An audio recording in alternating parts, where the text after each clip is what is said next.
I set the table with all these utensils that you wouldn't eat with.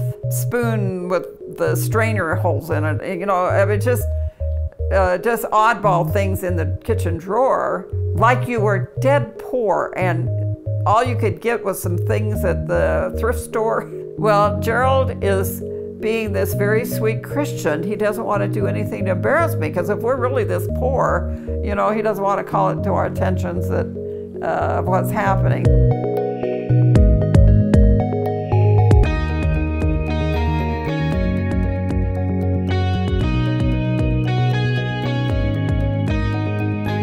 I have to have you tell the story of the April Fool's Day prank that you played on Jerald. I'm telling you, I read this and I was cracking up. It was so funny. I read it to my wife and she was laughing. So you have to tell that story. I had met Jerald towards the end of March. And he had been, well, I had come up to Salt Lake with my grandma on the bus to help her come home after spending a few months in California. When she got home, she looked at her mail and she had an invitation to this meeting of some kind, and she didn't drive, so she wanted me to drive her over to this meeting, which I didn't want to go to because I figured it was a bunch of old people having a Mormon get-together. So, but I took her and we went over to the west side of town. I went up and knocked on the door, and this real cute guy answers the door. And this is how I met my future husband. This was Jerald at his folks' home. And he was at the time going to trade school to learn to be a machinist. And he had become a Christian through this little splinter group in Missouri. And now he's having these little meetings to tell people you need to throw out everything but the Bible and Book of Mormon and follow Jesus. And Joseph Smith made everything up after the Book of Mormon. The Book of Mormon is good, throw everything else out.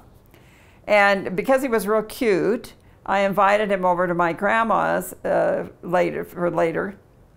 It was April Fool's, and so Jerald comes over and he's just this sweet, serious guy, and he said, I got this satchel or something of photocopies and things to talk to me about the early problems on Mormonism and all.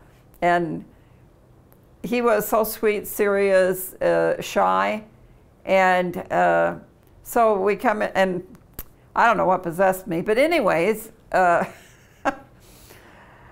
set the table with all these utensils that you wouldn't eat with, you know, like spoon with the strainer holes in it, you know, I mean, just oddball things in the kitchen drawer for silverware. And I had a measuring cup for a glass instead of a regular glass. And I don't remember if I used a pie tin or what for the plate, but it was just all this, like you were dead poor and all you could get was some things at the thrift store. and that's all you had, you know. Well, Jerald is being this very sweet Christian. He doesn't want to do anything to embarrass me, because if we're really this poor, you know, he doesn't want to call it to our attentions that of what's happening. So he sits down and he's trying to figure out what he's going to eat with, you know, and he's looking around, and I just couldn't hold it anymore. I just started to laugh, and poor Jerald, he was so embarrassed. I don't know that he thought it was that funny. But wouldn't you know, he liked me enough that he called me to meet again after that. But I put him to the test on what he thought of me by pulling this prank on him. So that was a great start to our romance. Such a great story.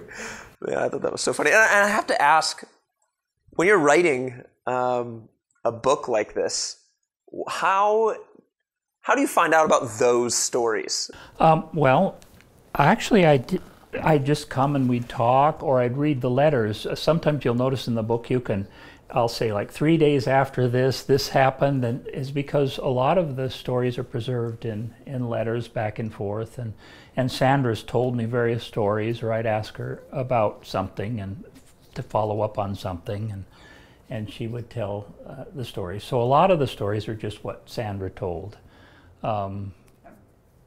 And some of them I've told at different times when I've given my testimony.